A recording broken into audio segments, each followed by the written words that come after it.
మన్మధుడు చిత్రంలో సిరివెన్నెల సీతారామ శాస్త్రి గారు రాసిన ఒక మధుర గీతం దేవిశ్రీ ప్రసాద్ గారి స్వరకల్పనలో చరణ్ గారికి ఎంతో పేరు తెచ్చిపెట్టినటువంటి పాట. మాధుర్యం కోరుకునే సంగీత ప్రియులకు ఇంకా ఎంతో నచ్చిన పాట ఆ పాట. నేను నేనుగా లేని నిన్న మొన్నలా. నిజమే, మీ అందరినీ చూసిన తర్వాత నా ఫీలింగ్ కూడా అదే. చరణ్ వచ్చేస్తున్నాడు, తన లైన్ నేను పాడేస్తే ఇప్పుడు చంపేస్తాడు నన్ను. ఎక్స్క్యూజ్ మీ, ఇచ్చేది 2 పాటలు, ఆ పాటల్లో నువ్వు పాడేస్తే ఎలాగా? సారీ, మీరు పాడేస్తే ఎలాగా? బై ద వే, మీరు పాడినటువంటి పాటలలో ఆ లిస్ట్లో ఫీమేల్ వాయిస్ నాదే మాక్సిమం ఉంది. తెలుగులో చెప్పండి. ఆడగొంతుక నాదే. మాక్సిమం నెంబర్ ఆఫ్ సాంగ్స్ మీరు నాతోనే పాడారు. పాపం మీరు. థ్యాంక్ యూ సో మచ్ అండి, థ్యాంక్స్. నిజంగా నిజం చెప్పారు. ఇప్పుడు నేను బాగా పాడతాను, ప్రయత్నించేయండి. ఎక్కడో అనిపించింది, సరే బాలసుబ్రహ్మణ్యం గారికి పాటలు తగ్గిపోతున్నాయి మన వల్ల, ఎందుకు పాపం మనం ఆయన కాంపిటీషన్ ఉండటం ఏంటి, సరే ఇంకొంచెం పాడనివ్వనులేండి, ఇంకా చాలా పాడాల్సిన ఉన్నాయి అన్నారు. 40 ఏళ్ల తర్వాత ఇంకా చాలా పాడాలి అంటున్నారు ఆయన. సరే మనం ఎందుకు అడ్డం రావడం అని చెప్పి నేను అలా ఫిలిం ప్రొడక్షన్లోకి, యాక్టింగ్లోకి అలా వెళ్ళిపోయి నేనేదో కొంచెం అలా నా పనులు నేనేదో చూసుకుంటున్నాను అనమాట. సో అందుకని చాలామందికి నేను ఏం పాటలు పాడానో తెలియదు. అలాంటి ఒక మంచి పాట ఇది, థ్యాంక్స్ టు దేవి శ్రీ ప్రసాద్. ఇది నిజంగా నేను పాడిన పాటేనండి. తమిళనాడులో ఒక పెద్ద నెట్వర్క్ అవార్డ్స్ ఇస్తూ నాన్నకి లైఫ్ టైం అచీవ్మెంట్ అవార్డు ఇచ్చారు. సో అలా ఇలా వీడియో షూట్ చేస్తారు కదండి, అలా ఆర్టిస్ట్ పైకి వెళ్ళి స్టేజ్ మీద ఎక్కడం అలా చూపించేటప్పుడు ఒక పాట వేశారు, అది నా పాట. అది నాన్నగారికి కూడా తెలియదు అది నేను పాడానన్నా, నేను ఎప్పుడు పాడాను ఈ పాట అనుకుంటున్నారనమాట ఆయన. దాని తర్వాత నేను చాలా ప్రెస్ మీట్లు ఇచ్చి అది నేను పాడింది నేనండి, ఆయన కాదండి అని చెప్పుకోవాల్సి వచ్చింది. ఇది ఒకటే వాయిస్గా ఉండదాని వల్ల ఆయనకి పాపం తగ్గిపోతున్నాయి. మీరు అలా ఎస్పీ బాలసుబ్రహ్మణ్యం లాగానే పాడతారండి మీరు అంటూ ఉంటారనమాట. యాక్చువల్గా ఇన్నేళ్ళు అయిన తర్వాత ఆయన నాలాగా పాడుతున్నారు అంటే ఇంకా అంత యంగ్గా ఉన్నారంటున్నానండి. మాకేమో వణుకుడు అవి ఇవి వచ్చేస్తూ ఉంటాయి కొన్నిసార్లు, ఇలా భయం వల్ల కూడా అవుతూ ఉంటాయి అనుకోండి. ఇక్కడ వెనకాల ఇక్కడ ఎవరో ఎక్కువ నవ్వుతున్నారండి. మాస్టారు మీరు రాకండి, వచ్చేసారండి. నేను ఇంతసేపు నేను నవ్వి కామెడీ చేసి చప్పట్లు వాంటుంటే ఎంట్రీతోనే అందరు క్లాపులు కొట్టేస్తూ ఉంటారు. చూస్తున్నా ఫోన్లే పిల్లవాడుని ఏంట్రా అది? కాదు, 2 పాటలే ఉన్నాయి ఇవాళ, అందుకని ఎయిర్ టైం తీసుకుంటున్నాను అనమాట వీళ్ళంత వరకు. Air time okay, stage time. Air time అన్నా ఇంతసేపు మాట్లాడారు కదా, ఇన్ని పాటలు పాడారు, ఇంత మాట్లాడారు. పాడతారు, పల్లె పాడతారు. వద్దు బాబు, ఎందుకు వచ్చింది? చాలా ఈజీ పాట. ఏది ఎలా? నువ్వు ఒకసారి పాడు, నేను ట్రై చేస్తాను. నువ్వు పాడు, లైన్ పాడు, మ్యూజిక్ డైరెక్టర్ నేను పాడతాను. నేనుగా లేని, అదే కదా ప్రాబ్లమే అది. మీరు వస్తే మరి అదే కదా ప్రాబ్లం. నేనుగా లేని నిన్న మొన్నలా లేనిపోని ఊహల్లో ఏమిటో ఇలా ఉన్న పాటుగా ఏదో కొత్త జన్మలా. అంత పైన అందుతుందంటావా? ప్రయత్నించి చూద్దాం రేపు తర్వాత. కొత్త జన్మలా కాదు, ఎలా కరెక్ట్ చెప్పండి సార్. అది చూసారా,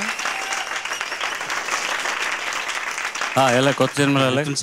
కొంచెం మర్యాదగా ఉండండి, ఎందుకంటే ఇంక తర్వాత అన్ని పాటలు ఈయనే పాడాలి. కొత్త జన్మలా వినే తీరాలి. కొత్త జన్మలా ఎలా చెప్పండి? వదిలేద్దాం, మీకు రావట్లేదు. కొత్త జన్మే వద్దా ఇంకా? ఇప్పుడే ఇక్కడే పుట్టినట్టుగా. సరే, ఆ గాల వచ్చి కరెక్ట్గా ల్యాండ్ అవ్వాలి. పూల చెట్టు ఊగి tata bye by nut screw bolt పాల ఇడ్డ చేసినట్టు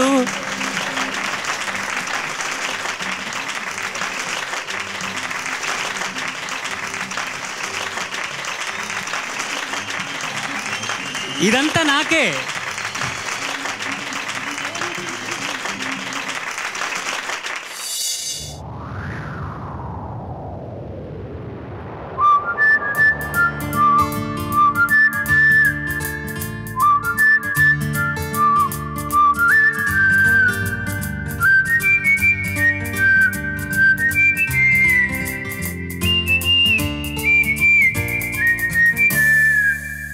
నేనుగా లేని నిన్న మొన్నలా లేనిపోని ఊహల్లో ఏమిటో ఇలా ఉన్న పాటుగా ఏదో కొత్త జన్మలా ఇప్పుడే ఇక్కడే పుట్టినట్టుగా.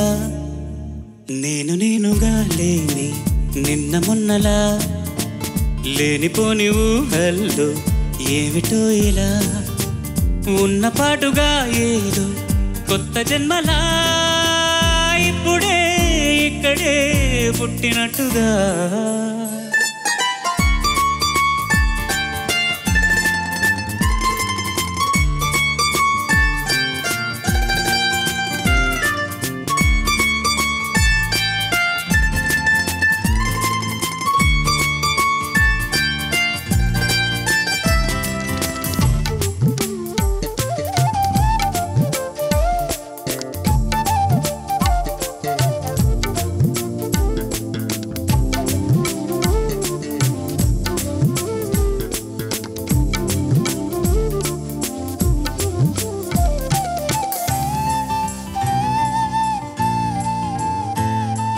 పూల చెట్టు ఊగినట్టు పాలబొట్టు చిందినట్టు అల్లుకుంది నా చుట్టూ ఓ చిరునవ్వు.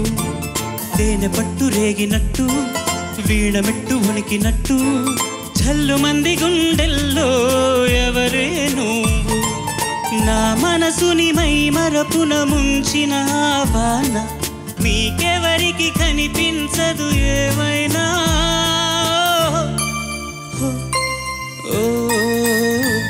నేనుగా లేని నిన్న మొన్నలా లేనిపోని ఊహల్లో ఏమిటో ఇలా ఉన్న పాటుగా ఏదో కొత్త జన్మలా ఇప్పుడే ఇక్కడే పుట్టినట్టుగా.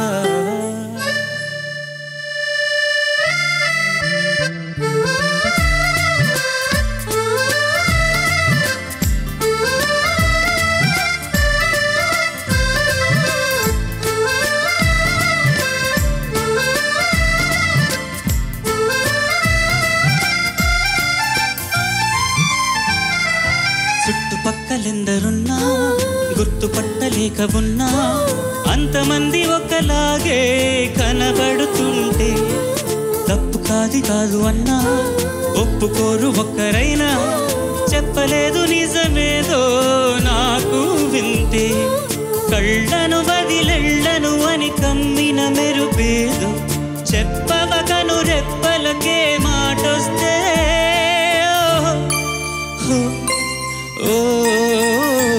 నేనుగా లేని నిన్న మొన్నలా లేనిపోని ఊహల్లో ఏమిటో ఇలా ఉన్న పాటుగా ఏదో కొత్త జన్మలా ఇప్పుడే ఇక్కడే పుట్టినట్టుగా.